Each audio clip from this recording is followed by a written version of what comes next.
rapport à la Emouna.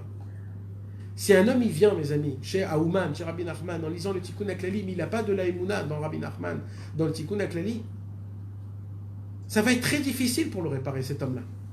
Il va souffrir, il va cracher du sang. Rabbi Noé, il va le réparer à la fin du compte, mais ça va être très difficile. Par contre, quand un homme, il est ma'amine dans le tzaddik, il est ma'amine dans le Tikkun HaKlali, lui, ça sera beaucoup plus facile. Rabbi Noé, il nous demande de se lever Hatzot. Alors nous, on se dit dans la tête, pourquoi il faut se lever Hatzot? Parce que c'est important de se lever Hatzot. Parce qu'il faut se lever Hatzot, il faut pleurer le Beth Amikdash. Mais en vérité, c'est faux, c'est pas ça. Pourquoi il faut se lever Hatzot? Parce que Rabbi Nachman m'a demandé de me lever Hatzot. Et alors? Et avant, non? Non, t'as pas compris. Moi, je suis un malade. Moi, je suis un homme qui est souffrant. Ma neshama, elle est malade. Et moi, j'ai besoin d'un docteur très spécialisé dans la chirurgie. Un docteur comme ça, il n'existe qu'un dans le monde, il s'appelle Rabbi Nachman. Donc je suis obligé de l'écouter lui, parce que je suis tellement malade, que même si tu me donnes un autre remède, cet autre remède peut me tuer. Parce que je suis tellement faible, donc c'est pour ça que je suis obligé d'écouter que ce docteur. Parce que ce docteur me connaît à la perfection, et lui, il sait quel travail peut me tuer, quel travail peut me donner de la force. C'est pour ça qu'il y a des gens, ils croient qu'ils peuvent aller dans des autres endroits et faire des autres choses, même que Rabbeinu, il n'a pas dit.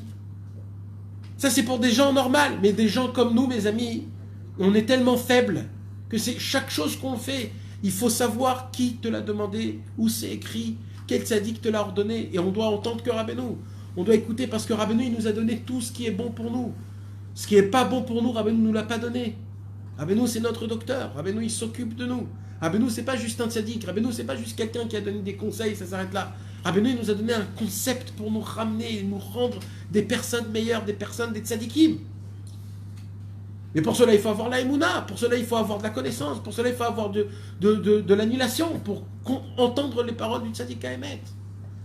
Donc, normalement, mes amis, quand le tzaddik n'a pas ordonné quelque chose, on ne doit pas le faire, même si c'est bien. Parce que un homme, quand il est malade, il ne peut pas se permettre de prendre certains aliments, certaines vitamines, certaines autres médications, parce que ça peut le tuer. Il est très faible. On est très faible. Le problème, c'est qu'on ne croit pas qu'on est très faible. Rabbeinu, il nous a donné des concepts énormes comme le Tikkun HaKlali, comme Hitbodedut, comme Chatzot. Quand Rabbeinu, il nous dit il faut se lever Chatzot, c'est pas parce que c'est important de se lever Chatzot. Parce que Rabbeinu, il a compris que pour nous, spécialement, comme on est nous, en l'an 2019, comme on est de la même vie qu'on mène, là où on vit, pour nous, si on se lève Chatzot, c'est une guérison énorme. C'est pour ça que Rabbeinu nous a ordonné de se lever Chatzot. Quand Rabbeinu, il nous a ordonné de parler à Hachem 1 heure tous les jours, de faire Hitbodedut. Rabbeinu ne nous a pas donné un conseil d'Hitbodedut parce que c'est important de parler à Hachem. Parce qu'il faut le faire, parce que c'est comme ça qu'un juif, il doit se conduire. Non, c'est parce que Rabbeinu, il a vu dans chacun de nous. Il a vu que dans notre génération et dans les générations plus tard, quand on va être sali par ce monde-ci, il n'y aura qu'une seule chose qui pourra nous aider, c'est quoi? C'est qu'on puisse faire Hitbodedut, qu'on s'isole, qu'on parle avec Hachem. Pourquoi? Parce que ça, c'est une réparation, c'est une guérison pour mes problèmes à moi, pour mon